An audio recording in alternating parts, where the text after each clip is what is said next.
Assalamualaikum sahabat Ruang Fiksi, selamat datang penonton baru dan penonton setia. Bayangkan seorang pemuda gembel berusia 21 tahun, tubuhnya kurus, bajunya compang-camping, dan matanya selalu menunduk penuh luka. Ia tidur di kolong masjid, makan dari sisa pasar, dan setiap langkahnya dihujani hinaan. Bahkan saat ia hanya duduk diam di bawah pohon, warga mengusirnya seolah ia adalah kutukan yang harus dihapus dari desa. Tapi siapa sangka, pemuda yang dihina itu sebenarnya adalah pewaris sah kebun teh raksasa yang menghidupi seluruh kampung. Dan saat truk penuh uang tiba, semua yang dulu mencaci, mendadak sujud di kakinya. Namun sebelumnya bagi yang beragama Islam saya sarankan untuk menuliskan sholawat Nabi Muhammad agar kelak sholawat ini menjadi saksi untuk mendapat syafaat di akhirat.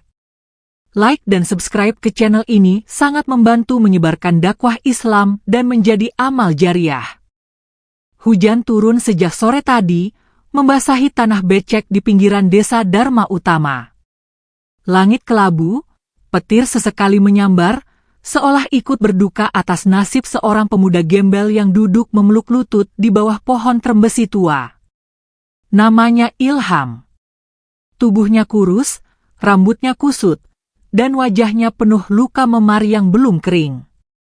Usianya baru 21, tapi hidupnya sudah seperti sampah di mata warga kampung. Ilham bukan maling, bukan penjahat, tapi sejak kecil, ia sudah dicap sebagai kutukan, penyebab petaka, pembawa sial. Saat ayahnya meninggal ditabrak truk di pasar, warga bilang itu gara-gara Ilham. Saat rumah Bu Somad kebakaran, warga bilang itu juga karena Ilham lewat depan rumahnya. Dan saat gagal panen melanda kebun teh desa, semua jari langsung menuding ke arah satu orang, pemuda yatim piatu itu. Ia lahir dari keluarga sederhana, tapi sejak kedua orang tuanya meninggal, Ilham tak pernah lagi punya tempat pulang. Rumahnya disegel warga. Katanya, rumah pembawa sial. Ia diusir dari masjid. Katanya, rumah Allah tak boleh dipakai tidur gelandangan. Ia bahkan tak boleh duduk di belakang sekolah, karena guru-guru bilang kehadirannya bikin anak-anak susah belajar. Satu malam yang dingin, tubuh Ilham menggigil di bawah empran toko kosong. Matanya sayu. Perutnya kosong. Ia belum makan sejak kemarin. Tapi ketika seorang pedagang teh hangat datang dan ingin memberi segelas minuman, Pak RT datang dan membentak, "Kau gila? Nanti daganganmu basi. Jangan beri makan kutukan." Gelas itu pun pecah di tanah. Teh yang harusnya hangat di tubuh Ilham malah mengguyur kepalanya yang penuh luka. Tak satu pun yang membela. Semua diam. Bahkan anak-anak kecil pun ikut tertawa. Hari-hari berikutnya lebih kejam. Anak-anak membuat permainan baru. Siapa yang berani menendang Ilham di depan umum, akan diberi permen gratis dari warung Pak Darsa. Dalam sehari, Ilham bisa kena pukul 3 kali, dilempar batu 5 kali, dan dihina lebih dari 10 kali. Ia tak melawan. Ia hanya diam. Menahan semua luka sambil menggenggam satu benda yang selalu ia bawa kemana-mana, map tua berwarna coklat yang dulu dititipkan almarhum ayahnya sebelum meninggal. Tak ada yang tahu isi map itu. Tak ada yang peduli. Sampai suatu siang, tubuh Ilham dipermalukan di tengah lapangan. Rano dan dua temannya menyeret Ilham dari warung, membuka celananya, lalu tertawa sambil meneriakkan kata-kata yang menusuk harga diri. Pak Haji yang lewat hanya tertawa sambil berkata, "Bagus. Biar kapok anak setan itu." Malamnya, Ilham pulang ke gubuk reot yang ia bangun dari kayu bekas. Tapi di pintu, ada secari kertas ditempel dengan paku berkarat. Isinya cuma 3 kata, ditulis dengan spidol merah. Hilang atau mati. Di bawahnya tergambar kepala kambing dengan mata dicoret. Ilham duduk di lantai bambu yang mulai rapuh. Ia menangis. Bukan karena takut. Bukan karena lapar.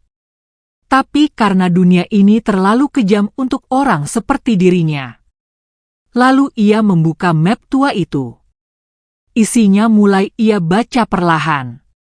Dan saat itu juga, napasnya tercekat. Apa yang tertera di dalam map itu bisa mengubah seluruh hidupnya. Malam semakin larut. Udara di desa Dharma Utama semakin menusuk tulang. Dari celah-celah dinding gubuk reot yang ditinggali Ilham, angin masuk tanpa permisi, membuat tubuhnya menggigil. Tapi ia tidak peduli. Tangannya masih menggenggam map coklat lusuh itu. Isi di dalamnya terlalu mengejutkan untuk ia abaikan. Matanya menyusuri setiap lembar dokumen dengan perlahan.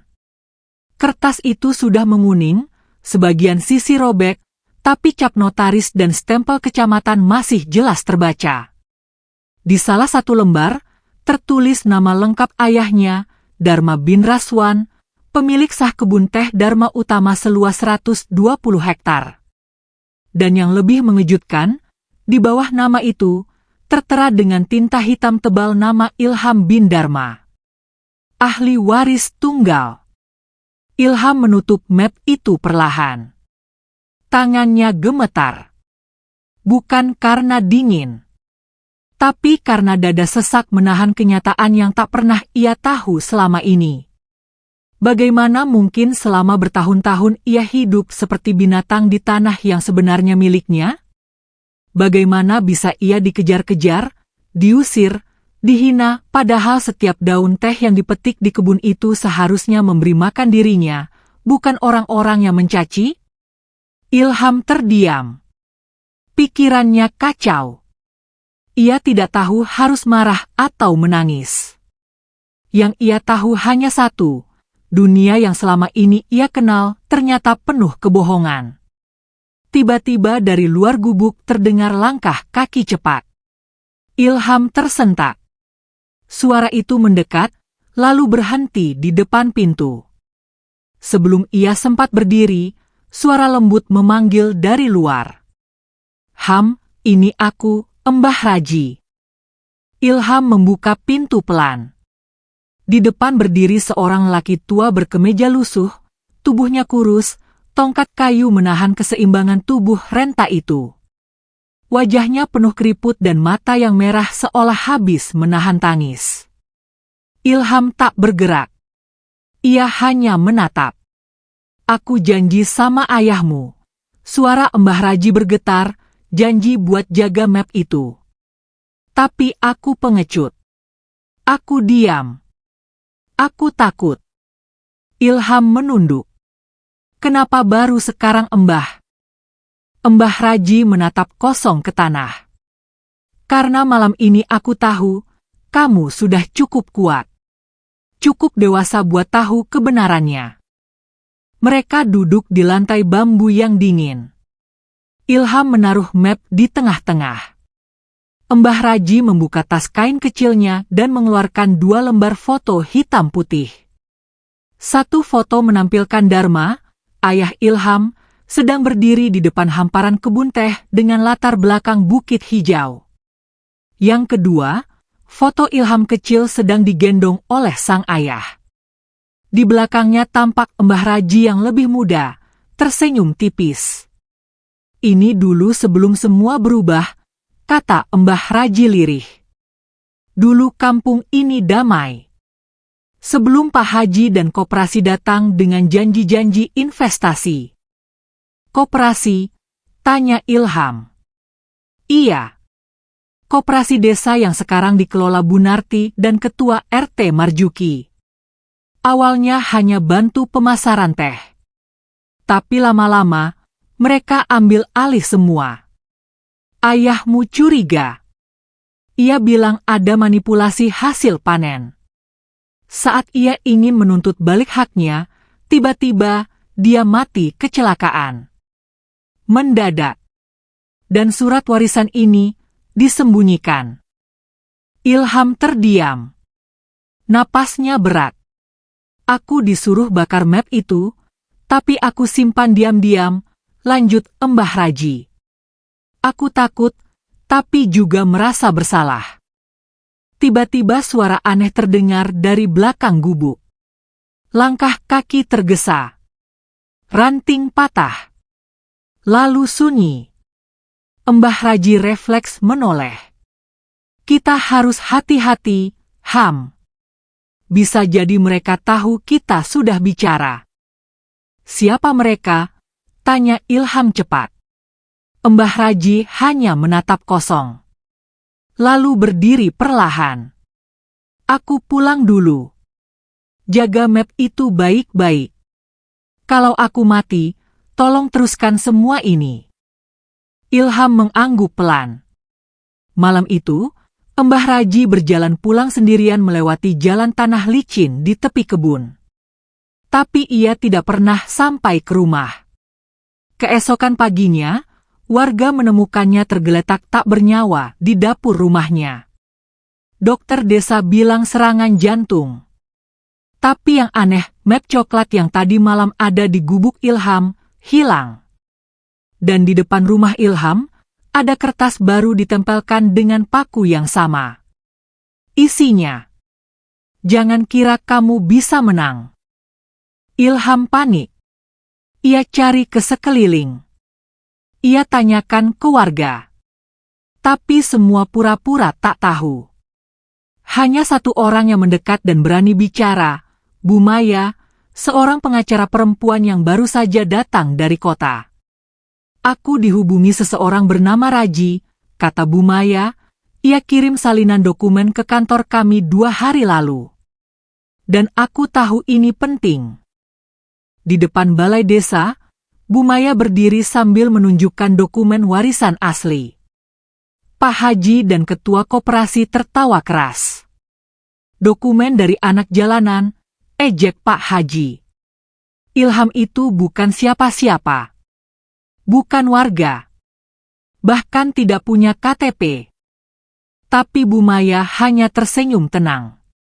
Menurut hukum, status sosial tidak mengubah fakta. Ilham bin Dharma adalah anak sah dari almarhum Dharma bin Raswan. Dan ini surat tanah yang legal. Semua warga mulai berkumpul. Berbisik-bisik. Saling tatap. Mana buktinya? Bentak Pak Haji. Bu Maya mengangkat flash disk. Di dalam ini ada video almarhum Dharma. Menjelaskan isi warisan. Lengkap dengan tanda tangan notaris dan sidik jari asli.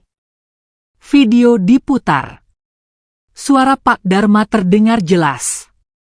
Kalau aku meninggal, semua ini untuk Ilham. Jangan biarkan siapapun merampasnya. Ruangan hening. Sebagian warga menunduk. Sebagian lagi mulai menatap Pak Haji dengan tatapan curiga. Berarti selama ini, gumam seseorang, Pak Haji tahu semua? Pak Haji berkeringat. Wajahnya memerah. Ia menatap Bunarti dan Marjuki. Kita harus atur semuanya, bisiknya. Malam itu, di sebuah rumah gelap, Pak Haji, Ketua RT, Bunarti, Rano, dan beberapa tokoh desa berkumpul dalam diam. Meja kayu di tengah ruangan penuh kertas, peta kebun, dan secangkir kopi dingin. Pak Haji membuka map biru. Kita buat surat palsu. Yang menyatakan Ilham bukan anak kandung Dharma. Kita pakai saksi palsu. Dan besok, kita buat surat dari kantor desa bahwa dia bukan warga sah. Marjuki tampak ragu. Tapi, kalau bocor bisa viral. Zaman sekarang semua orang pegang HP. Pak Haji tersenyum dingin. Makanya, kita buat dia hilang. Tanpa jejak. Entah kecelakaan, kesurupan, atau jatuh ke jurang. Siapa yang peduli? Semua terdiam. Lalu mengangguk perlahan. Malam itu, niat jahat pun dimulai. Sementara itu, Ilham duduk di gubuk Pak Tarmin, kepala dusun lama yang masih jujur. Ia belum tahu bahwa hidupnya sedang diincar. Ia hanya menggenggam mat baru yang diberikan Bu Maya. Matanya menatap langit. "Aku tidak akan diam," bisiknya. "Aku tidak akan mati dalam hina, di tanah milikku sendiri." Dari jauh, 3 motor tanpa plat nomor melaju pelan menuju desa yang sebentar lagi akan gempar. Malam turun perlahan ke atas desa Dharma Utama. Angin yang biasanya bertiup lembut kini berhembus dingin dan menusuk. Rumah-rumah mulai meredupkan lampunya, suara jangkrik mengambil alih malam, seolah memberi tanda bahwa desa ini sedang dalam bahaya yang tak terlihat. Ilham tidur di kamar belakang rumah Pak Tarmin, kamar bekas anaknya yang kini merantau ke Kalimantan. Bantalnya empuk, kasurnya hangat, dan tidak ada suara cemooh, tidak ada hinaan. Tapi matanya belum bisa terpejam. Di tangannya tergenggam erat mat coklat yang baru disalin oleh Bu Maya. Di dalamnya surat warisan yang selama ini disembunyikan dari dirinya. Matanya menatap langit-langit kayu di atas kepala, dan hatinya terus bertanya, kenapa semua ini terjadi kepadanya? Kenapa orang-orang begitu tega? Kenapa dunia selalu membenci orang yang hanya ingin hidup? Ketika malam semakin sunyi, sebuah mobil hitam tanpa plat nomor masuk ke desa tanpa suara. Mesinnya nyaris tak terdengar. Lampunya dimatikan. Di dalamnya duduk 3 lelaki berpakaian gelap, jaket hitam menutupi tubuh mereka, helm full face menyamarkan wajah mereka. Salah satu dari mereka mengeluarkan botol kaca berisi cairan bening, bensin. Yang lain membawa korek dan kain lusuh. Tidak ada obrolan. Tidak ada canda. Hanya dingin dan niat yang kotor. Mereka memarkirkan mobil di dekat gang buntu yang hanya berjarak 3 rumah dari tempat Ilham menginap. Mereka bergerak cepat, seperti sudah menghafal jalan.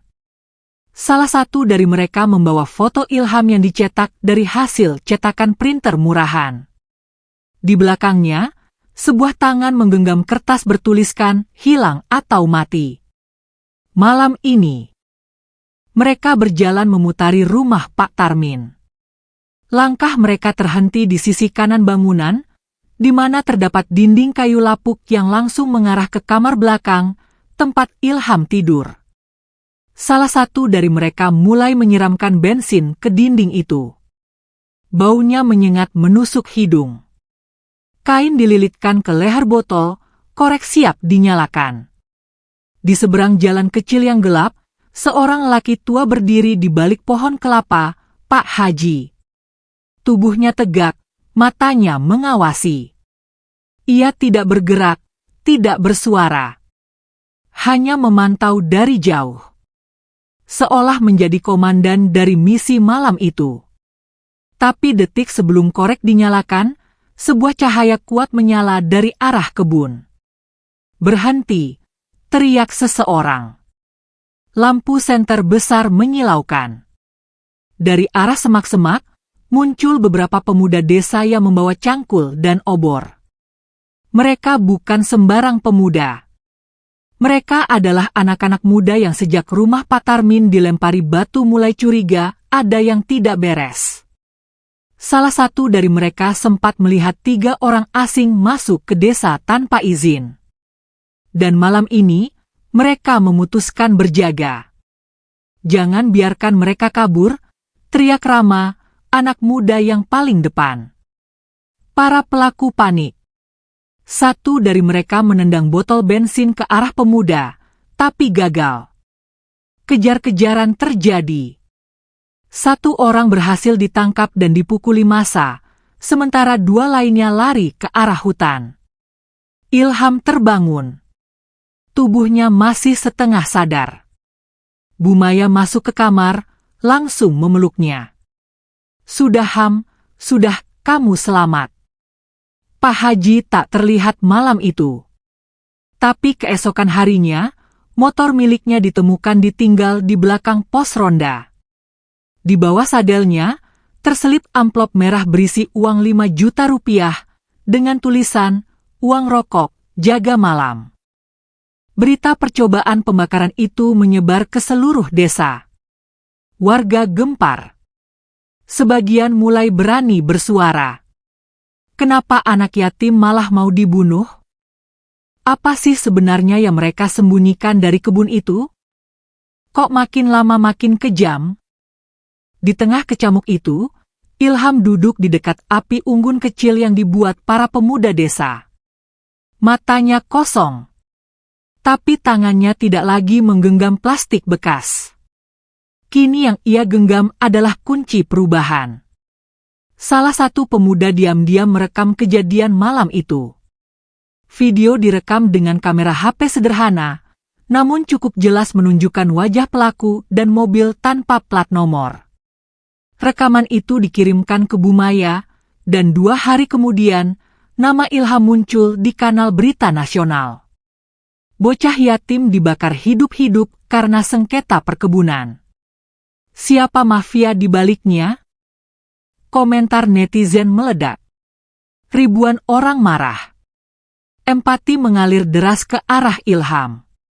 Dan yang lebih mengejutkan, seorang pengacara terkenal dari Jakarta, Fahri Yudhistira, menghubungi Bumaya secara langsung. "Saya akan bantu anak itu. Gratis. Ini bukan perkara tanah, ini perkara nurani." Tapi belum genap sehari setelah berita itu tayang, kantor koperasi desa terbakar habis. Semua arsip, bukti keuangan, daftar panen, hilang tak tersisa. Warga menyebutnya kecelakaan listrik. Tapi semua tahu, itu balasan. Itu penghapusan jejak. Ilham akhirnya dipindahkan ke rumah aman milik seorang dermawan dari kota. Ditemani LSM, ia mulai disiapkan untuk menghadapi sidang pertama pengesahan warisan. Malam sebelum berangkat, Ilham berdiri di Bukit Kebun Teh. Ia memandang hamparan luas daun-daun teh yang menguning di terpa cahaya senja. "Aku tidak ingin mereka miskin. Aku hanya ingin mereka tahu, aku bukan sampah. Aku bukan kutukan. Aku pewaris tanah ini." Dan pagi itu, ia berangkat ke kota. Dengan kemeja putih sederhana, sepatu bekas dari panti, dan tas kecil berisi dokumen hidupnya. Di sisinya, Bumaya dan pengacara Fahri. Semua hadir bukan untuk uang, tapi untuk keadilan. Di ruang sidang, deretan kursi penuh oleh warga desa. Pak Haji, Ketua RT, Bu Narti, Rano, semuanya datang dengan pengacara yang dibayar dari uang koperasi yang tak jelas asalnya. Hakim membuka sidang dengan suara lantang. Perkara nomor 127. Sengketa warisan kebun teh Dharma Utama antara Ilham bin Dharma melawan koperasi desa dan tokoh-tokoh terkait. Dalam persidangan itu, video almarhum Dharma diputar. Suara lelaki tua itu memenuhi ruangan. "Kalau aku mati, semua untuk Ilham. Jangan biarkan mereka rebut tanah ini." Ruangan hening. Sebagian menangis. Bahkan jurnalis mulai menyiarkan langsung ke media sosial. Komentar membanjiri kolom siaran. "Masya Allah, kok bisa kejam banget ke anak yatim? Kembalikan kebunnya. Dia pewaris sah." Tapi pihak lawan tidak diam. Mereka mengeluarkan surat keterangan palsu, menyatakan bahwa Ilham bukan anak kandung, hanya anak pungut. Bahkan seorang wanita bernama Sarni hadir, mengaku sebagai istri sah Dharma. Suasana mulai panas. Tapi di tengah kesaksian palsu itu, masuk seorang lelaki tua bertongkat, jas usang, dan peci hitam. Wajahnya tirus, tapi sorot matanya tajam. "Saya saksi hidup. Saya penjaga kebun Dharma sejak tahun 85. Namanya Pak Karta. Ia membawa foto-foto lama, akta kelahiran, dan surat tulisan tangan Dharma yang selama ini disimpan diam-diam. Bukti itu diperiksa. Semuanya asli. Pak Haji mulai gelisah. Tangannya berkeringat. Ia membisik ke pengacaranya. Batalkan, kita rugi besar, tapi terlambat. Hakim mengangkat palunya.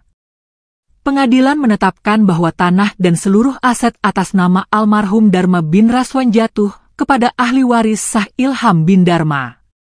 Keputusan ini bersifat mengikat dan tidak dapat diganggu-gugat. Ruangan meledak oleh tepuk tangan dan tangis. Tapi Ilham hanya diam. Air mata menetes perlahan dari sudut matanya. Tangan kanannya menggenggam tas kecil. Tangan kirinya menggenggam punggung Bumaya. Pak Fahri menepuk pundaknya pelan. Tidak ada sorak-sorai dari Ilham. Hanya hening yang dalam, karena ini baru permulaan. Saat mereka keluar dari gedung, sebuah truk besar sudah menunggu. Bukan truk sembarangan. Truk penuh karung uang tunai hasil audit koperasi yang korup selama bertahun-tahun. Ilham berdiri di atas truk itu. Mikrofon di tangan. Dan ia bicara dengan suara tenang. Ini bukan tentang uang. Ini tentang harga diri. Tentang keadilan yang kalian injak-injak selama bertahun-tahun. Aku tidak akan membakar rumah kalian, tapi aku akan membagi semua ini untuk rakyat kecil yang kalian tindas. Dan saat karung uang dilemparkan ke arah warga, semuanya berubah. Keramaian siang itu di lapangan desa Dharma Utama tak seperti biasanya.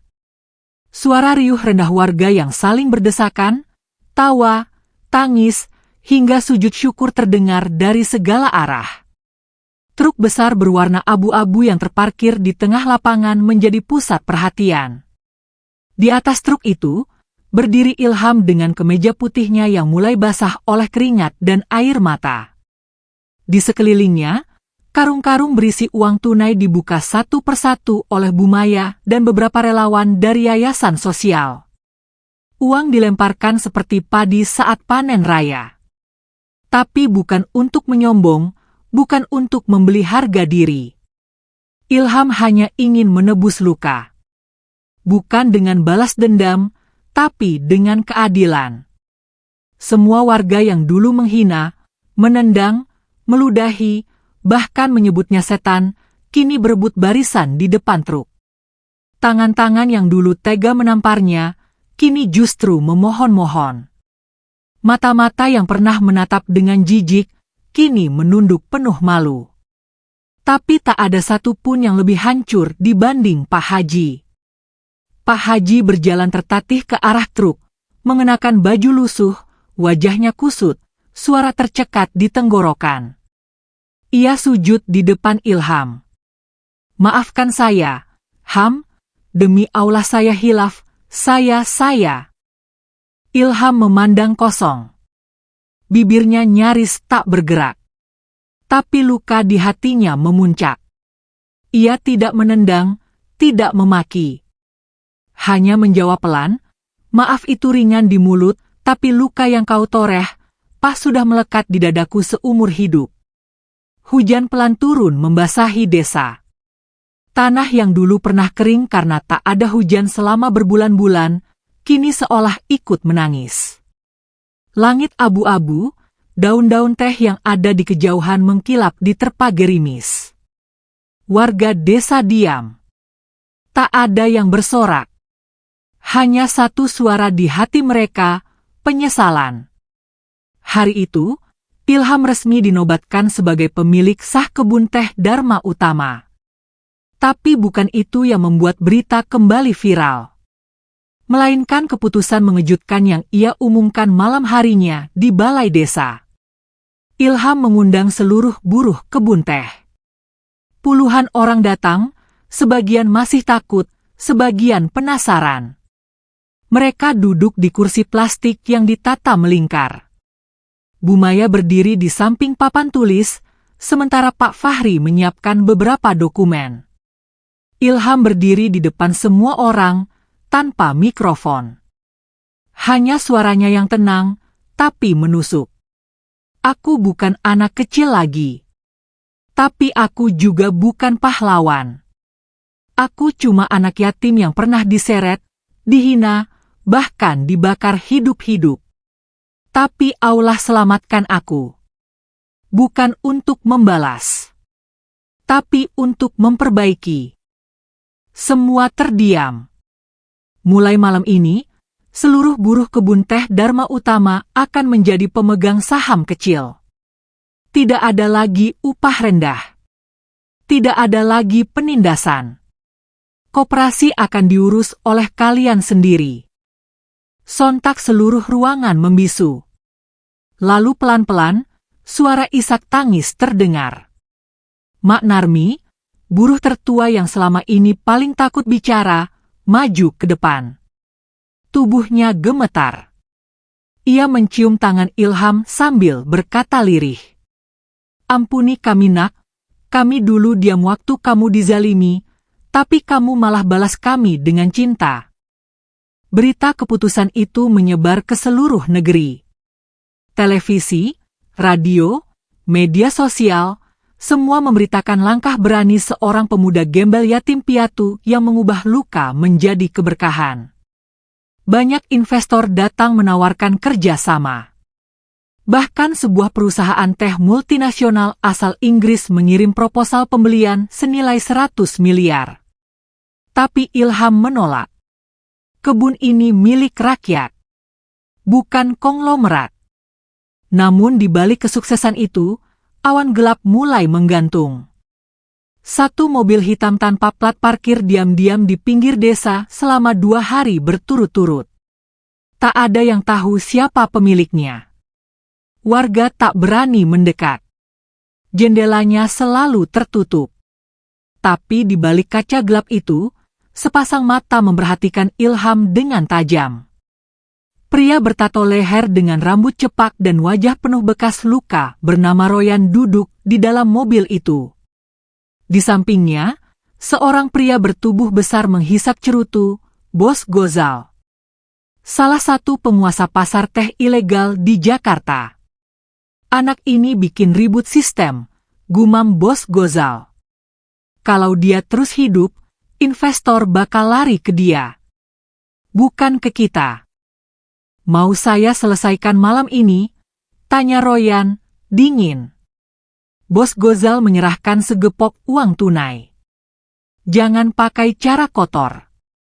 Tapi pastikan dia tidak bangun lagi esok pagi. Malam itu, Ilham sedang duduk di ruang kerja rumah barunya. Rumah itu dulunya adalah rumah peninggalan ayahnya yang dibakar oleh orang-orang suruhan koperasi. Kini telah direnovasi sederhana. Kayu jati tua tetap dipertahankan, tetapi beberapa bagian kini diperkuat beton. Bu Maya sedang menyusun dokumen koperasi baru. Pak Fahri memeriksa legalitas notaris. Semua tampak tenang. Tiba-tiba, terdengar ketukan pelan di pintu depan. Ilham berdiri, membukanya. Seorang anak kecil bernama Randy, tetangganya, berdiri dengan wajah pucat. Kak Ilham, tadi aku lihat orang aneh bawa pistol di kebun belakang. Ilham langsung menoleh ke arah jendela. Pak Fahri meraih ponsel, menelepon polisi. Bu Maya menggenggam tangan Ilham. Belum sempat mereka bergerak, sebuah tembakan menggelegar. Door. Kaca jendela ruang tamu pecah berhamburan. Semua menunduk. Bu Maya menjerit. Pak Fahri menarik Ilham ke bawah meja. Peluru itu tidak mengenai siapapun.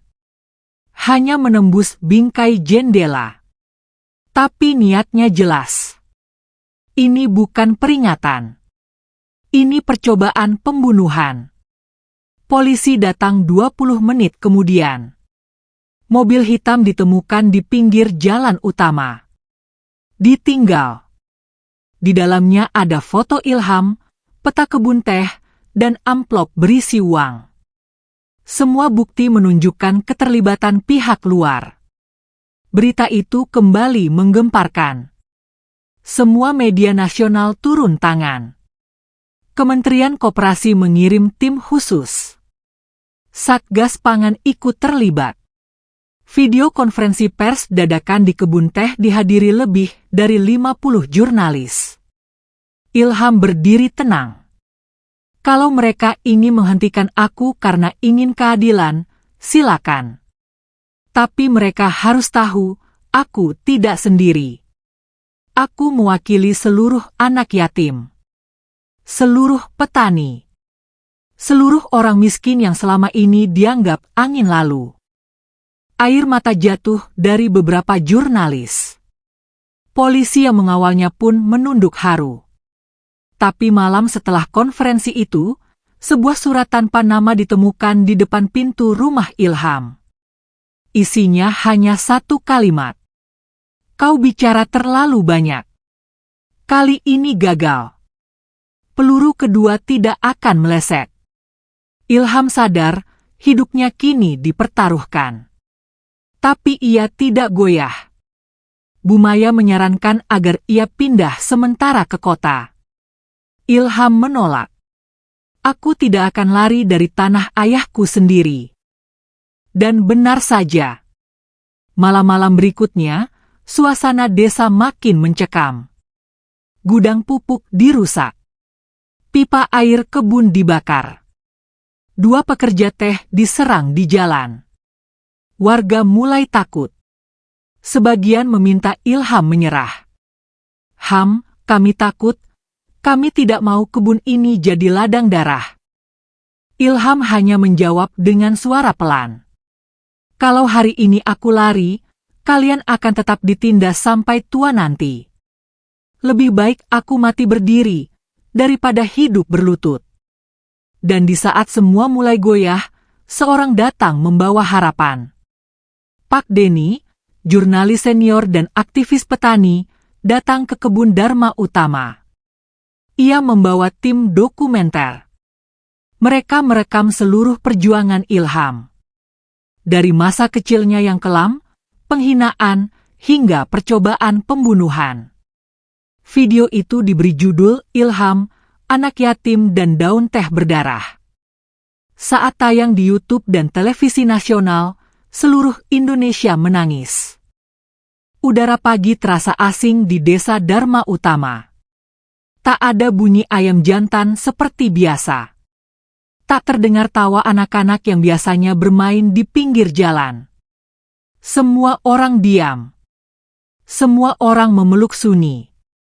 Karena malam sebelumnya, dunia melihat kebenaran yang selama ini dikubur dengan tanah, api, dan fitnah.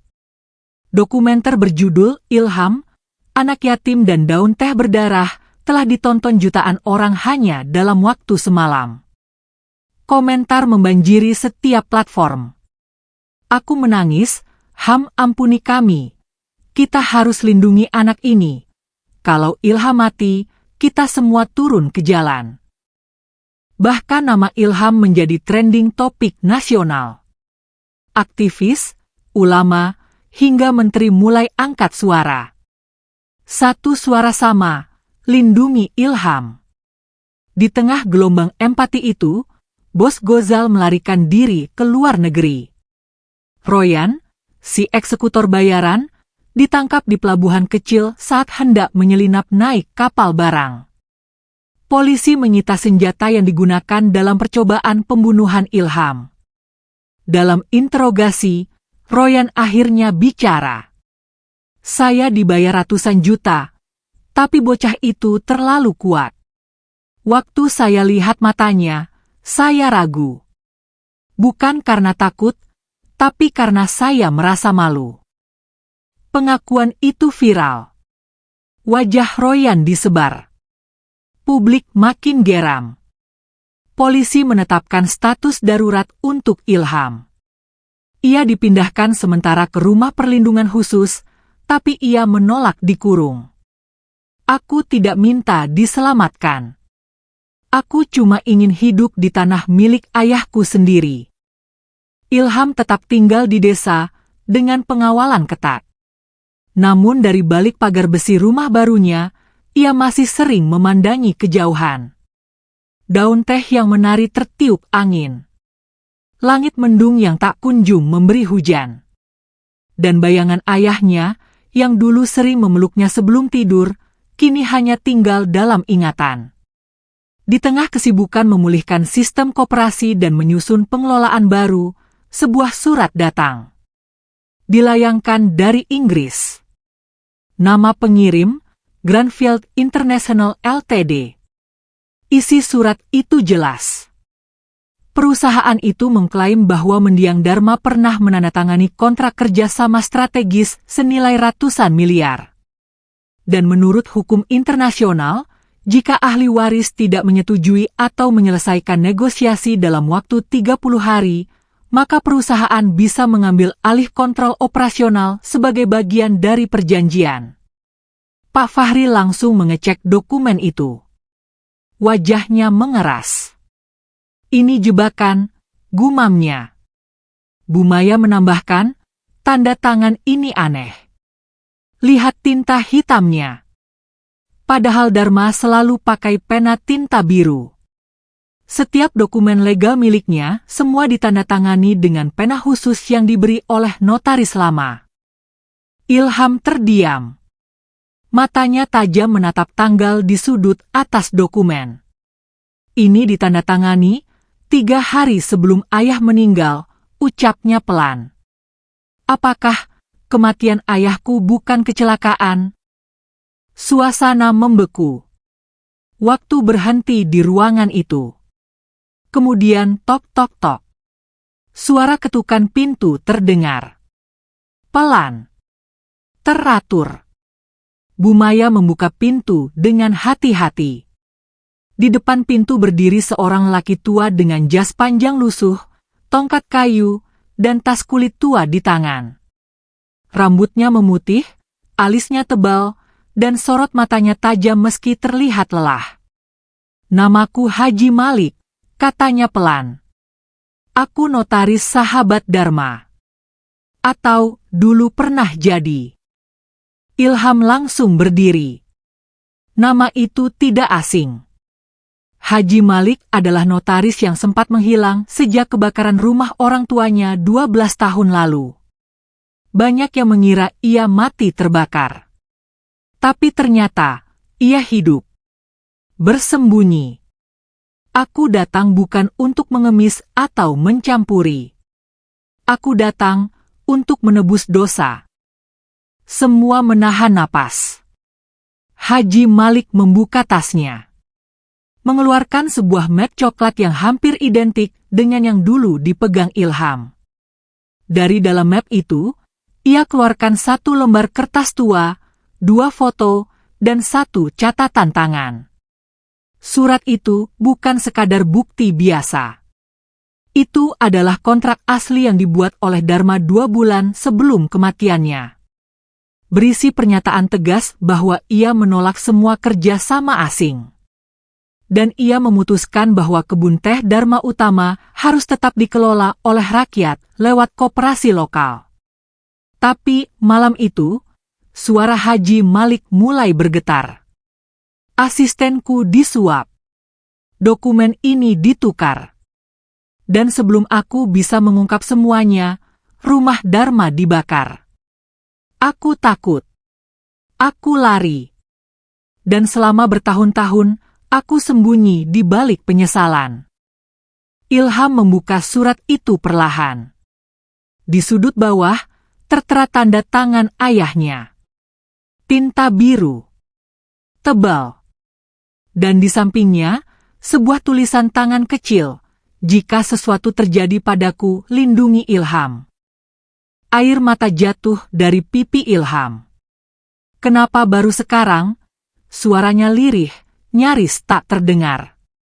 Haji Malik menunduk dalam. Karena aku tak sanggup menatap matamu, nak. Tapi setelah melihat bagaimana kamu berdiri di depan ribuan orang, membawa nama orang tuamu tanpa rasa dendam, Aku tahu ini saatnya aku bertanggung jawab. Keesokan harinya, Ilham mengadakan rapat besar. Ia mengundang seluruh warga desa, para petani, dan semua tokoh kampung. Aula desa penuh sesak. Ratusan pasang mata menatapnya dari segala arah. Ilham berdiri di atas panggung sederhana. Pakaiannya masih sama seperti biasa. Sederhana. Bersih. Tidak mewah. Teman-teman, hari ini aku berdiri bukan sebagai pemilik kebun, tapi sebagai anak dari orang tua yang mencintai tanah ini sepenuh jiwa. Semua diam. Ada dua pilihan di tanganku. Menjual kebun ini dan hidup nyaman selamanya. Atau tetap mempertahankannya dengan segala risikonya demi masa depan kalian semua. Ia mengangkat surat asli dari Haji Malik. Dan ini adalah suara ayahku. Suara yang kalian semua cintai dulu. Ia ingin tanah ini tetap menjadi milik rakyat. Tiba-tiba dari tengah kerumunan, seorang lelaki tua maju ke depan. Suaranya lirih, tapi cukup terdengar. Kalau begitu, aku minta maaf. Semua menoleh. Itu Pak Haji. Wajahnya kusut. Tubuhnya gemetar. Ia berjalan maju perlahan, lalu bersujud di depan Ilham. Selama ini aku hina kau, aku fitnah kau, aku anggap kau sial, tapi ternyata kau adalah cahaya di tengah gelapnya kampung ini. Maafkan aku, Ham. Ilham hanya diam. Tidak ada kemarahan di wajahnya. Hanya kesedihan. Ia membantu Pak Haji berdiri. Tangannya dingin. Matanya basah. Aku tidak pernah benci Pak Haji. Aku cuma ingin kampung ini tidak dihina seperti aku dulu. Seketika, aula desa meledak oleh tangis dan pelukan. Satu persatu warga maju. Ada yang sujud. Ada yang menangis. Ada yang hanya berdiri membisu karena tak sanggup menatap wajah Ilham. Rasa malu terlalu besar. Rasa bersalah tak terbendung. 2 hari setelah itu, Ilham mengadakan pesta rakyat sederhana di kebun teh. Truk-truk besar datang bukan untuk menjual teh, tapi untuk membagikan uang hasil panen koperasi kepada seluruh buruh dan keluarga miskin. Ilham tidak mengambil sepeser pun. Bahkan ia menyisihkan 10% dari seluruh hasil untuk janda dan anak-anak yatim dari desa-desa sekitar. Berita itu viral lagi. Pemuda yatim piatu, dulunya gembel, kini membagikan miliaran rupiah kepada rakyat. Tapi semua itu bukan demi sensasi. Ilham tetap tinggal di rumah kayu sederhana. Masih makan nasi dengan tempe. Masih mengajar ngaji di surau kecil di ujung desa. Karena bagi Ilham, kebahagiaan bukan datang dari harta, tapi dari senyum para petani yang tak lagi takut dihina. Dari anak-anak yatim yang tak lagi dibuang. Dari kampung yang dulu mencaci, kini saling melindungi. Namun, di saat semua mengira badai telah reda, langit desa Dharma Utama kembali menggelap. Karena ada satu rahasia yang selama ini masih terkubur. Dan malam itu, Ilham akhirnya menemukannya. Malam itu, langit desa Dharma Utama tampak lebih gelap dari biasanya. Bulan hanya separuh, tertutup awan kelabu yang menggantung rendah di atas perbukitan kebun teh. Angin bertiup pelan, membawa aroma tanah basah yang masih tersisa dari gerimis sore tadi. Ilham berdiri di balik jendela rumahnya, memandangi hamparan kebun teh yang membentang seperti permadani hitam dalam kegelapan. Di tangannya tergenggam sebuah buku catatan lusuh, sampulnya sudah lapuk, sebagian tepi halamannya terbakar, tapi masih utuh. Buku itu peninggalan almarhum ayahnya, Dharma. Selama ini ia tidak pernah membuka halaman terakhir, entah karena takut atau karena belum siap. Tapi malam ini, entah dorongan dari mana, tangannya perlahan membuka lembar terakhir yang sudah menguning. Tulisan tangan yang tergesa dan goyah memenuhi baris pertama halaman terakhir. Jika sesuatu terjadi padaku, pergilah ke gudang tua di bawah rumah utama. Di sana semua kebenaran tentang siapa kamu sebenarnya akan terjawab. Ilham tertegun. Tangannya mencengkeram kuat sampul buku. Dada sesak. Napasnya tak teratur. Bukan karena ketakutan, tapi karena firasat yang selama ini tak pernah ia sentuh, kini berdiri di hadapannya seperti bayangan masa lalu yang menuntut jawaban. Malam itu juga, tanpa menunggu fajar, Ilham mengambil obor minyak, mengenakan jaket tua ayahnya, dan bergegas menuju rumah utama. Rumah yang dulu dibakar. Rumah tempat ayah dan ibunya pernah tinggal, dan tempat segalanya dimulai. Rumah itu kini telah diperbaiki. Bangunannya sederhana, temboknya setengah bata, atapnya sudah diganti, tapi ruang bawah tanah, tempat yang disebut dalam catatan, masih tertutup dan tak pernah disentuh atas permintaan Bumaya. Ilham membawa kunci cadangan besi tua yang dulu diberikan Pak Fahri. Ia memasukkannya ke lubang kunci besi tua di lantai ruang belakang. Klak! Pintu gudang terbuka. Bunyi engsel yang berderit panjang menyalak dalam kesunyian malam. Ilham menyalakan obor. Cahaya kuning kemerahan menyapu kegelapan tangga kayu yang menurun curam ke ruang bawah tanah. Jaring laba-laba menutupi sudut-sudut, debu menempel di dinding dan lantai, udara pengap menyesakkan dada. Tapi Ilham tetap melangkah. Satu demi satu anak tangga ia lewati. Ruang bawah tanah itu kecil, hanya sekitar 3 kali 3 meter, tapi penuh dengan kotak-kotak tua, koper logam berkarat, dan lemari besi kecil di pojok ruangan. Ilham mendekati lemari itu. Kunci masih menempel di lubangnya, seperti menunggu dibuka sejak lama. Tangannya gemetar. Ia memutar kunci perlahan. Pintu terbuka dengan bunyi klik ringan. Di dalam lemari besi itu, hanya ada satu benda. Sebuah kotak kayu tua berukir huruf Arab kuno. Ilham mengangkatnya perlahan. Berat. Ukirannya rumit, penuh dengan pola tumbuhan dan kaligrafi. Di bagian atas, tertera satu kalimat dalam tulisan tangan ayahnya. Untuk Ilham, anakku.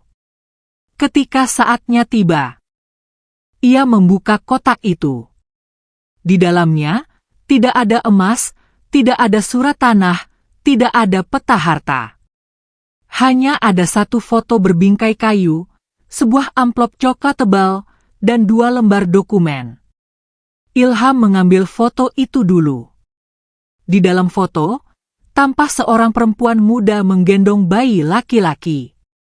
Senyumnya lembut, tapi matanya menyimpan luka yang dalam.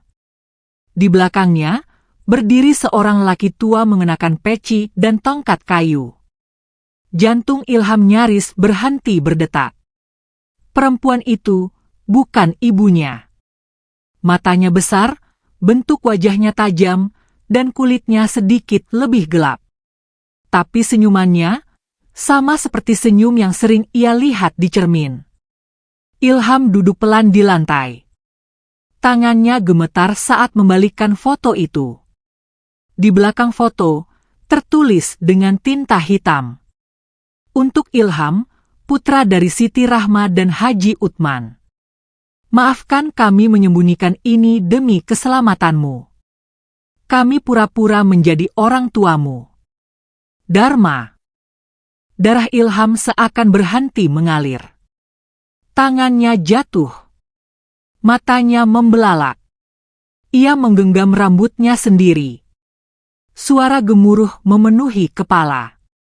Semua kenangan, semua luka, semua kebohongan, terasa menjatuhkan tubuhnya ke jurang kebenaran yang gelap dan tak berdasar. Ia buka amplop coklat. Di dalamnya ada akta kelahiran lain. Nama ayah, Haji Uthman. Nama ibu, Siti Rahma. Dan ada satu surat pengadilan, menyatakan bahwa bayi Ilham adalah cucu kandung dari pendiri pertama Desa Dharma Utama, Haji Abdul Ghafur, yang menghilang dalam kerusuhan tanah puluhan tahun lalu. Ia menggigil. Ia pingsan. Pagi harinya, Pak Fahri menemukannya tergeletak di ruang bawah tanah. Wajah Ilham pucat. Amplop berserakan di sekelilingnya. Ketika dibawa ke atas, warga mulai mendengar kabar yang tak masuk akal. Ilham bukan cuma pewaris kebun teh. Dia cucu pendiri desa. Berarti semua tanah desa ini bisa jadi miliknya? Kegemparan pun meledak. Pak Haji datang membawa beberapa orang tua yang pernah menjabat di masa lalu. Wajah-wajah mereka ketakutan. Tubuh mereka membungkuk saat bertemu Ilham yang baru siuman. Kami bersalah, Ham, kami dulu diadu domba. Keluarga kakekmu difitnah mau jual tanah ke orang luar. Padahal, yang mau jual itu kepala desa saat itu. Kakekmu dibakar hidup-hidup di rumahnya oleh warga yang sekarang sudah mati semua. Kami diam. Kami pengecut. Ilham berdiri perlahan. Matanya kosong. Tapi suaranya tajam dan penuh luka.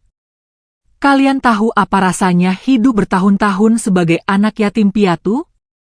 Dicaci, dihina, dianggap setan, bahkan hampir dibunuh? Semua karena kalian tidak pernah mau mendengar kebenaran. Semua tertunduk. Aku tidak akan mengambil tanah siapapun. Tapi mulai hari ini jangan pernah anggap kalian berhak lebih dari orang lain hanya karena kalian merasa lebih dulu. Suasana sepi. Tak ada yang berani bersuara. Tak ada yang bisa berkata apapun. Lalu, Ilham berkata pelan tapi jelas. Aku akan mendirikan yayasan dari tanah warisan ini. Semua anak yatim, janda, dan mereka yang kehilangan akan dapat rumah, pendidikan, masa depan. Suara tangis pelan terdengar di sudut ruangan. Dan perubahan besar pun dimulai. 3 bulan telah berlalu sejak Ilham membuka kotak kayu itu dan menemukan kebenaran tentang darah yang mengalir di tubuhnya. Sejak hari itu, Desa Dharma Utama tak lagi sama. Papan nama besar kini terpampang di ujung jalan masuk desa, bertuliskan Yayasan Dharma Rahmah, tempat untuk mereka yang tak punya tempat. Lahan bekas kantor koperasi yang dulu digunakan untuk menyimpan dokumen palsu dan menimbun hasil panen kini telah berubah. Berdiri sebuah bangunan panjang beratap hijau tua, dengan jendela-jendela besar yang menghadap ke bukit teh.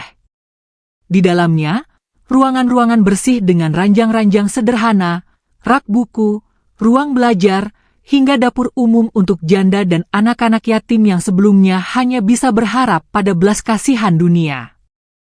Ilham berjalan pelan di lorong bangunan itu. Langkahnya disambut tawa anak-anak kecil yang sedang belajar mengaji, digandeng oleh guru-guru muda yang ia pekerjakan dari kota terdekat. Ia berhenti di depan satu ruangan dengan kaca bening, tempat di mana seorang anak perempuan kecil dengan kaki pincang sedang membaca Iqra dengan suara pelan. Nama anak itu Salwa. Anak yatim yang dulu hampir mati kelaparan di desa sebelah, kini menjadi bagian dari keluarga baru Ilham. Assalamualaikum Kak Ilham, ucapnya sambil tersenyum malu-malu. Waalaikumsalam Salwa. Sudah sampai halaman berapa hari ini? Alhamdulillah, halaman 16. Ilham mengangguk bangga. Tapi di balik senyumnya, hatinya tetap tak tenang. Karena sejak nama lengkap dan garis keturunannya terbongkar, banyak yang datang bukan untuk memeluk, tapi untuk mengincar. Surat kabar nasional sempat menulis headline besar, Ilham bin Uthman, cucu pendiri desa Dharma Utama, pemilik sah tanah desa. Berita itu memancing perhatian berbagai pihak. Tidak semua datang dengan niat baik. Beberapa pejabat kota mulai mencari celah. Ada yang menawarkan investasi dengan kedok sumbangan. Ada yang mencoba menekan agar yayasan diubah status hukumnya menjadi badan usaha. Bahkan ada yang datang membawa proposal pendirian villa mewah di atas kebun teh dengan janji hasil jutaan rupiah per bulan. Tapi Ilham selalu berkata satu kalimat yang sama. Aku tidak butuh uang. Aku butuh kedamaian buat orang kecil. Pada hari ke-200 dari pengesahan warisan, sebuah bangunan baru dibuka di bagian atas bukit. Tempat itu diberi nama Madrasah Siti Rahmah. Diambil dari nama ibu kandung Ilham yang selama ini hanya hidup dalam bayangan. Madrasah itu bukan hanya tempat belajar, tapi tempat menyembuhkan. Bagi anak-anak yang pernah dibuang. Bagi perempuan yang pernah dipukuli.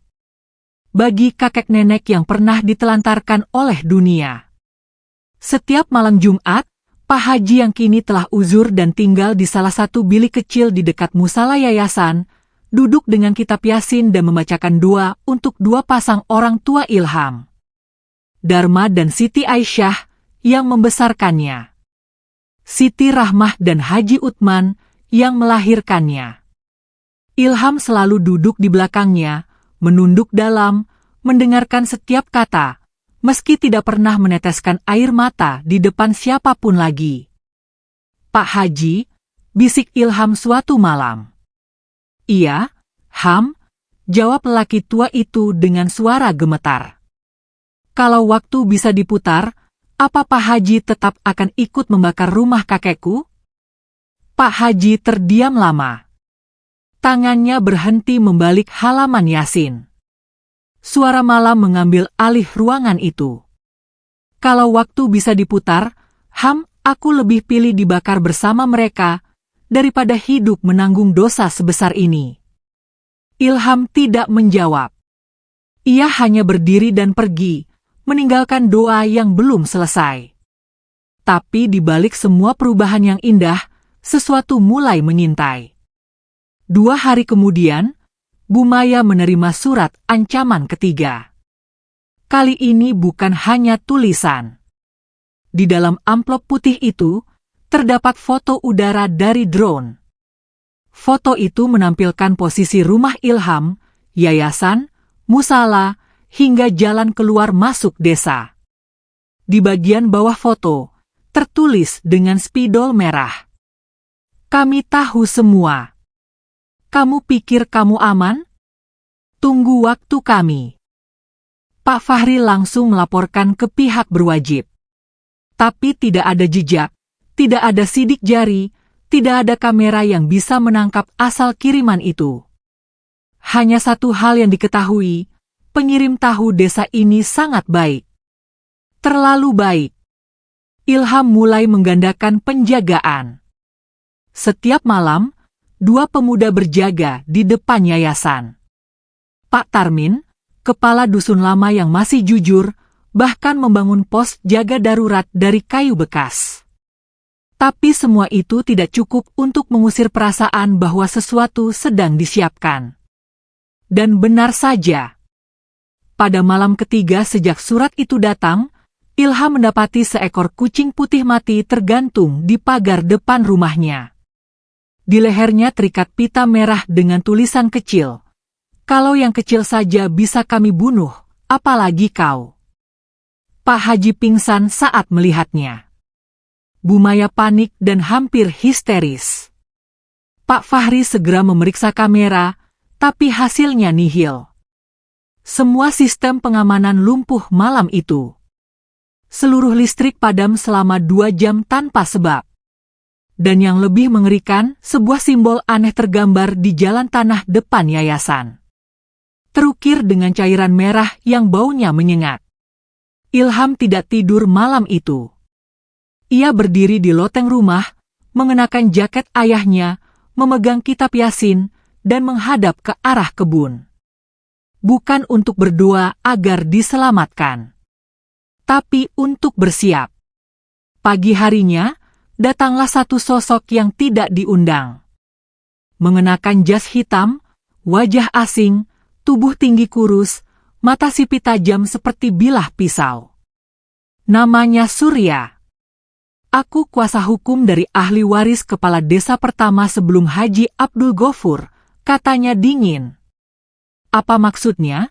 Tanya Bu Maya yang langsung berdiri. Kami ingin menyatakan klaim bahwa garis keturunan dari kepala desa lama juga punya hak atas tanah ini. Dan kami akan menuntut semua aset atas nama Ilham. Suasana meledak. Ilham hanya memejamkan mata. Perang belum usai. Dan kali ini, musuhnya bukan hanya dari luar, tapi dari dalam darah itu sendiri. Mentari pagi menyinari desa Dharma Utama dengan cahaya yang hangat, tapi tidak bisa mengusir dinginnya kabar yang baru saja masuk ke telinga Ilham. Lelaki itu berdiri di depan jendela Madrasah Siti Rahmah, memandangi barisan anak-anak yatim yang sedang belajar menulis huruf hijaiyah. Suara mereka yang polos dan ceria menembus dinding hatinya yang hari ini retak kembali.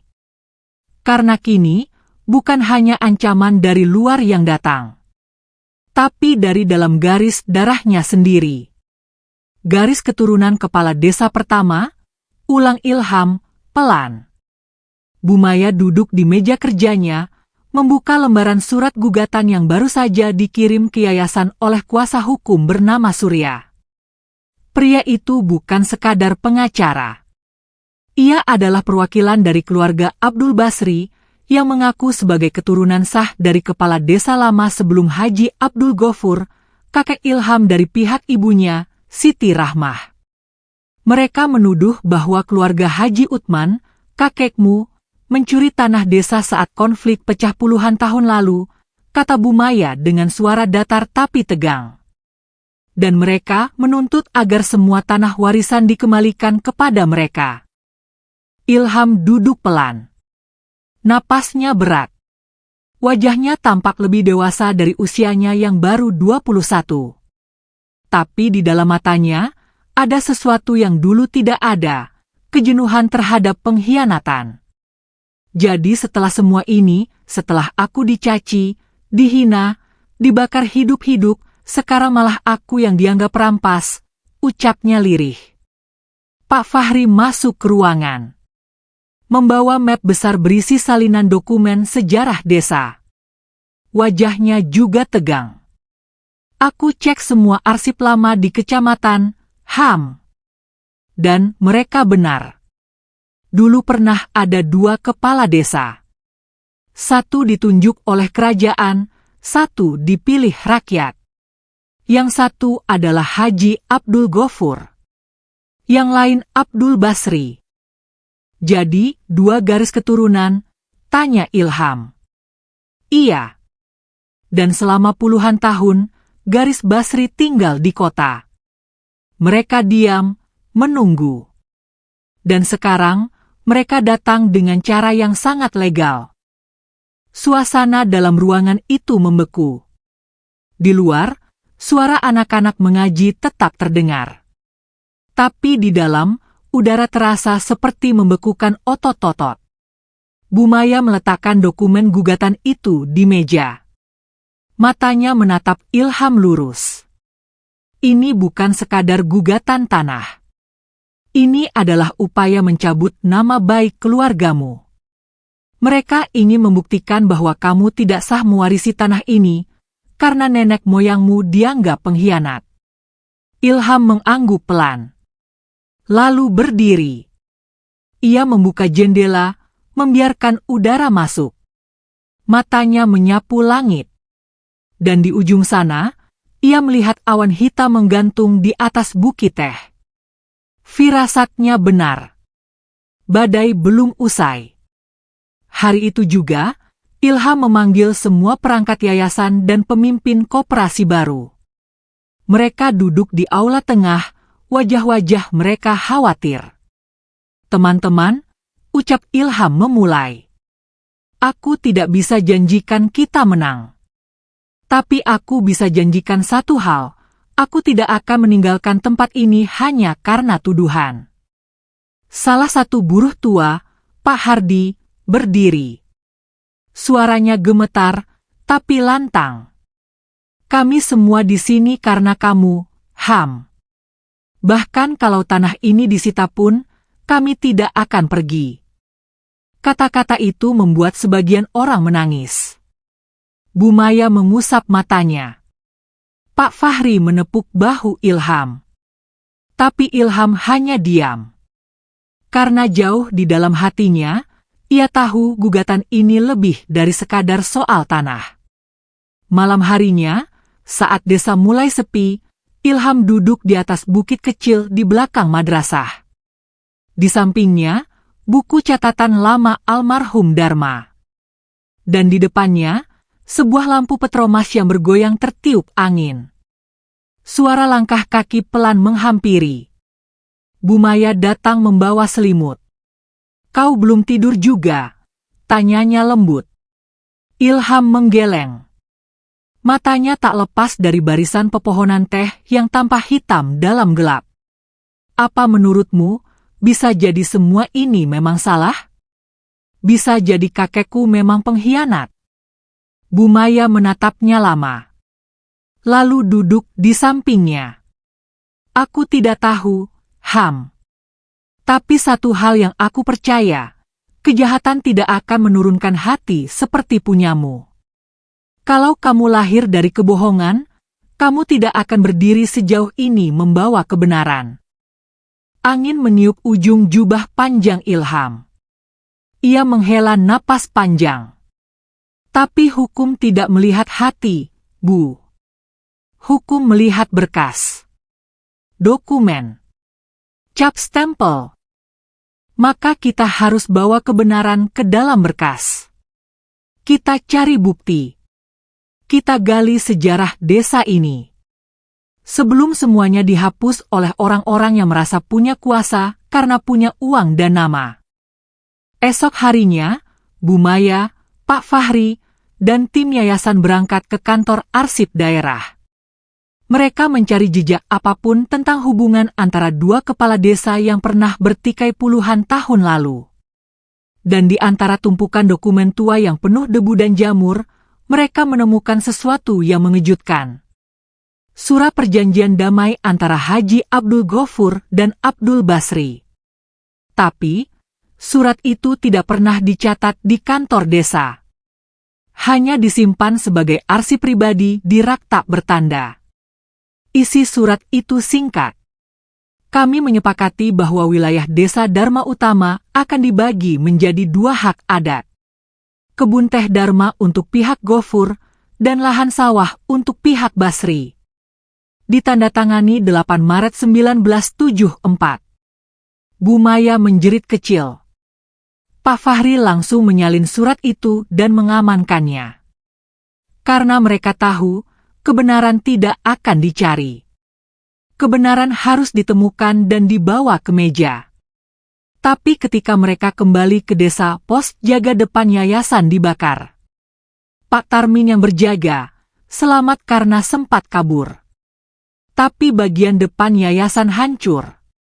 Api menyambar tiang-tiang kayu, membakar spanduk madrasah. Anak-anak yatim dipindahkan ke surau bawah untuk sementara.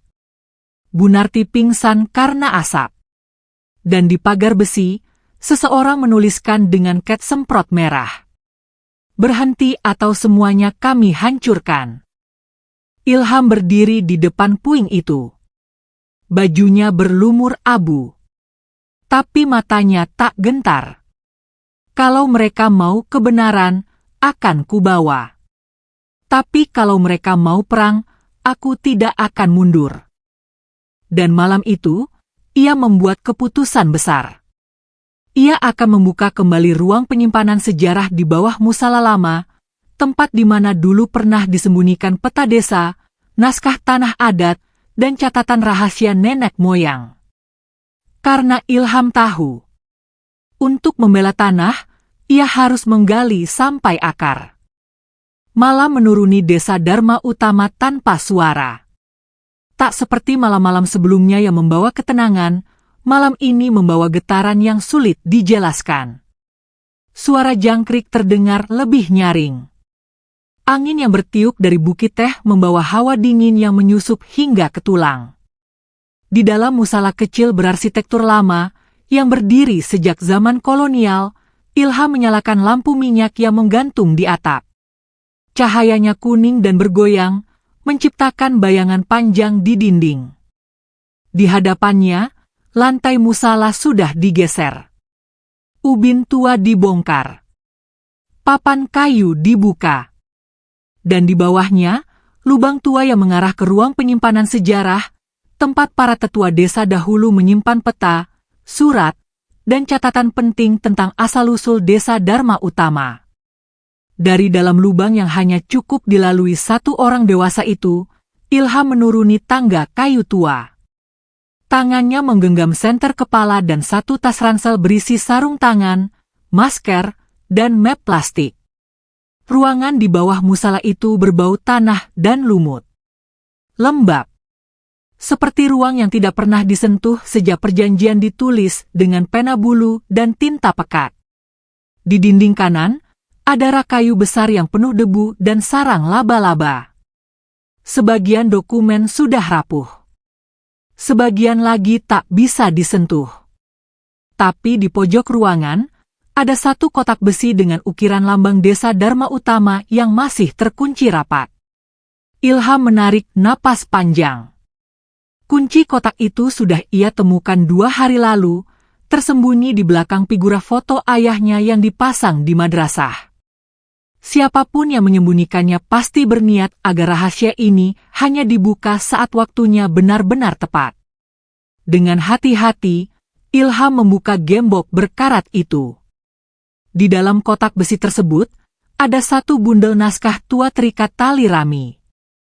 Di atasnya, stempel merah tua yang nyaris hilang, tertulis, Naskah Warisan Adat Dharma Utama, 1974. Ia membukanya perlahan. Halaman demi halaman. Matanya menyapu setiap tulisan tangan dengan teliti. Dan di halaman ke-13, ia berhenti. Pada tanggal 8 Maret tahun 1974, kami, Kepala Adat Haji Abdul Ghafur dan Kepala Desa Pilihan Kolonial, Abdul Basri, menyepakati pemisahan wilayah tanah Dharma Utama secara adat. Kebun teh diserahkan kepada keluarga Ghafur, dan lahan sawah kepada keluarga Basri, dengan catatan tidak boleh dikomersialkan oleh pihak luar selama 7 turunan. Tanda tangan keduanya tercetak jelas. Stempel resmi desa lama masih membekas. Dan di bagian bawahnya, tulisan kecil dari tangan Haji Abdul Ghafur sendiri. Jika suatu hari ada keturunan kami yang mencoba menjual atau menggadaikan tanah ini demi keuntungan pribadi, maka naskah ini sah menjadi dasar pembatalan hak waris dan pengembalian hak kepada rakyat. Ilham menutup dokumen itu dengan napas bergetar. Bukan karena takut kehilangan tanah, tapi karena ia kini memegang kunci untuk membongkar semua kebohongan yang kini digunakan untuk menjatuhkannya. Pagi harinya, ia membawa dokumen itu ke rumah Bumaya. Bersama Pak Fahri, mereka meneliti setiap lembar. Setelah diverifikasi oleh ahli sejarah dan notaris rekanan Bumaya, dipastikan bahwa naskah itu autentik. Tinta, kertas, stempel, semuanya sesuai era. Dan siangnya, Ilham mengadakan konferensi pers di depan kantor kecamatan. Wartawan dari media besar datang. Tim hukum keluarga Abdul Basri pun hadir, bersama Surya, pengacara muda penuh percaya diri yang seminggu terakhir gencar menyudutkan nama Ilham di media. Di tengah lapangan, di bawah tenda putih sederhana, Ilham berdiri mengenakan jas abu-abu. Bukan karena ingin tampak berkuasa, tapi karena ia ingin menunjukkan bahwa ia tidak akan lari dari medan ini. Saya berdiri di sini, katanya membuka konferensi, bukan untuk membela tanah, tapi untuk membela kebenaran yang selama ini disembunyikan, dibelokkan, dan dipakai untuk menjatuhkan orang-orang kecil. Ia mengangkat naskah warisan adat Dharma Utama tinggi-tinggi. Ini adalah bukti bahwa nenek moyang saya tidak pernah mencuri tanah siapapun. Justru, mereka membuat perjanjian damai untuk mencegah konflik seperti yang sedang terjadi sekarang. Kamera mengarah padanya. Mikrofon dari berbagai media nasional mendekat. Kami sudah hidup berdampingan dengan damai selama puluhan tahun. Dan kalau ada yang mencoba membalikan sejarah, maka mereka harus siap bertanggung jawab. Surya bangkit dari kursinya. Kami tidak mengakui naskah itu. Tidak tercatat di kantor desa. Pak Fahri langsung berdiri. Karena dulu belum ada sistem digital, dan kepala desa saat itu, Abdul Basri, menolak mencatatkannya karena konflik politik. Tapi secara hukum adat, dokumen ini sah. Perdebatan memanas. Tapi sebelum pecah jadi adu argumen yang tak berujung, Ilham kembali bicara. Kalau kalian ingin perang, silakan. Tapi ingat, setiap langkah kalian untuk menjatuhkan aku, adalah langkah kalian menjatuhkan keturunanmu sendiri. Karena aku tidak akan mewariskan kebencian, aku akan mewariskan kebenaran. Suara tepuk tangan dari warga yang hadir meledak.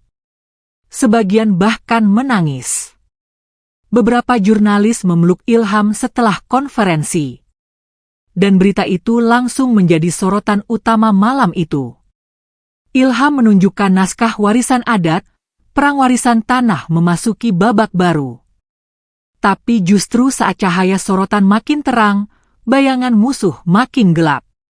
Malam itu, setelah konferensi, mobil dinas yang membawa Pak Fahri dan Bu Maya dilempari batu saat melintasi tikungan dekat perbatasan. Kaca pecah. Sopir terluka. Polisi menangkap 2 orang pelaku yang mengaku dibayar. Namun uang yang diberikan menggunakan mata uang asing. Dan yang lebih mencengangkan, di rumah yayasan, ditemukan selebaran yang diselipkan di bawah pintu. Tanah ini bukan milikmu, darahmu kotor. Kalau kamu tidak berhenti, kami akan buka rahasia yang bahkan kamu sendiri belum tahu. Ilham terdiam lama membaca kalimat itu. Tangannya bergetar, bukan karena takut, tapi karena rasa penasaran yang kini mengikis isi dadanya. Apalagi yang disembunyikan darinya? Apalagi yang belum ia ketahui tentang dirinya sendiri?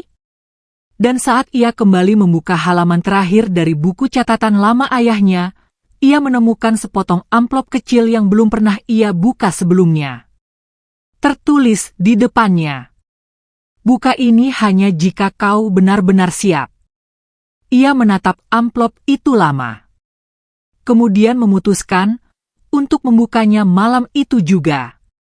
Malam itu, ketika hujan mulai turun tipis dan angin menyapu daun-daun teh di lereng bukit, Ilham duduk sendiri di kamar kecil yang dulu digunakan ibunya sebagai ruang membaca. Cahaya lampu minyak menari di dinding, bayangannya memanjang, seolah menyatu dengan malam yang menyimpan rahasia. Di tangannya, sebuah amplop kuning tua yang telah disegel selama lebih dari 20 tahun, dengan tulisan tangan halus dan samar di bagian depan. "Buka ini hanya jika kau benar-benar siap." Ia membuka amplop itu perlahan. Di dalamnya terdapat selembar surat, 1 foto tua, dan sebentuk liontin perak kecil dengan ukiran bunga melati di tengah. Ia membuka surat itu terlebih dahulu. "Assalamualaikum anakku Ilham.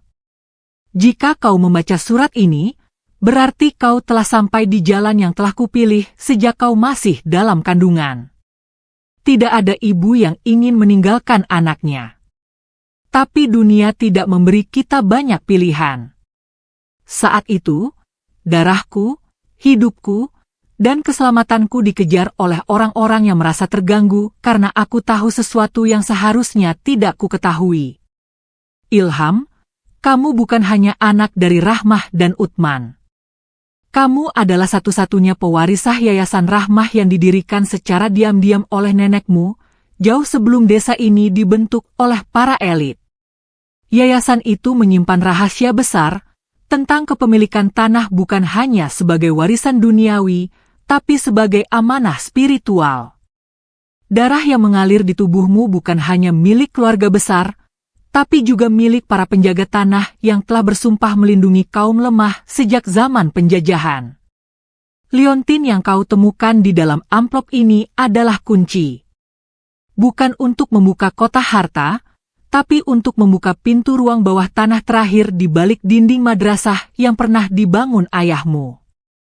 Masuklah ke sana saat kau benar-benar siap. Di dalamnya, kau akan menemukan naskah sumpah yang ditulis dengan tinta dari akar pohon tua, di mana nama semua leluhurmu tercantum. Dan jika kau bersedia, sumpah itu kini harus kau lanjutkan. Ilham tak mampu membaca lebih jauh. Matanya kabur oleh air mata yang tak mampu ia tahan. Bukan karena duka, tapi karena jawaban itu akhirnya datang.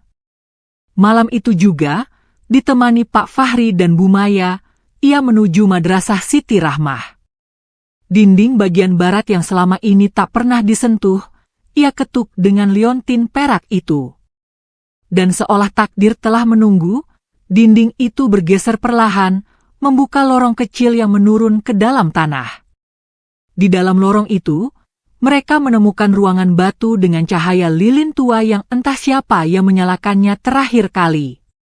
Di tengah ruangan, terdapat meja batu dan satu gulungan kain merah yang membungkus lembaran sumpah leluhur. Ilham membacanya keras-keras. Satu persatu. Aku bersumpah atas nama Allah, bahwa tanah ini tidak akan dijadikan alat untuk menindas. Aku bersumpah bahwa air yang mengalir, tanah yang ditanam, dan udara yang dihirup akan dijaga, dibagi, dan diberikan kepada siapapun yang membutuhkan, tanpa syarat, tanpa takut, tanpa pamrih. Sumpah itu selesai dibacakan dengan suara bergema di seluruh lorong. Lilin yang tadinya menyala perlahan padam satu persatu, seolah menyetujui bahwa penjaga baru telah hadir. Hari berikutnya, Ilham berdiri di depan ribuan warga yang datang dari berbagai daerah. Mereka tidak lagi melihatnya sebagai bocah gembel yang dulu dituduh pembawa sial. Mereka kini melihat seorang pemuda yang memilih memberi daripada membalas. Di tengah lapangan desa, dengan baju sederhana, ia berkata, "Aku tidak akan menjual sejengkal pun tanah ini. Tidak untuk resort, tidak untuk hotel, tidak untuk siapapun. Karena tanah ini bukan warisan harta, tapi warisan amanah. Dan aku hanya penjaganya." Tiba-tiba, dari kejauhan, sebuah truk besar warna putih masuk perlahan ke lapangan desa. Bukan truk logistik, bukan pula kendaraan milik pemerintah. Di bagian sampingnya tertulis, "Donasi Yayasan Rahmah dari saudara-saudara mualaf di luar negeri." Truk itu penuh dengan paket logistik, buku, perlengkapan pendidikan, bahkan uang tunai yang telah dikonversi ke rupiah, mencapai 5 miliar rupiah. Semua orang terdiam. Tetangga yang dulu meludahi tanah tempat Ilham tidur kini sujud menangis. Pak Lurah lama yang dulu mengusirnya berdiri mematung tanpa suara. Dan Bu Salmah, tetua yang pernah menyebut Ilham sebagai kutukan, memeluk anaknya sambil berkata, "Ternyata kita yang sial, karena pernah mengusir malaikat dari pintu rumah kita sendiri." Ilham tidak menanggapi. Ia hanya tersenyum, membiarkan semuanya mengalir seperti air. Karena pada akhirnya, dendam tak pernah bisa menyembuhkan. Tapi pengampunan bisa menyembuhkan segalanya. Sejak hari itu, Yayasan Rahmah menjadi simbol perubahan. Anak-anak dari desa lain datang untuk belajar. Para relawan dari berbagai penjuru Nusantara ikut tinggal, berbagi ilmu dan harapan. Di sudut ruang baca, Salwa kini mengajari anak-anak lain mengaji dengan suaranya yang lembut. Dan Ilham? Ia tidak pernah pindah dari rumah kecil kayu di belakang yayasan. Setiap malam, ia duduk di beranda, membaca surat terakhir dari ibunya, mengenakan liontin perak, dan menatap ke langit, bersyukur kepada Allah, karena meski hidupnya dimulai sebagai seseorang yang dihina sebagai kutukan, ia memilih untuk menjadi jawaban dari doa-doa yang tak terdengar. Dan suara malam pun berkata pelan. Akhirnya, pewaris Rahmah telah pulang.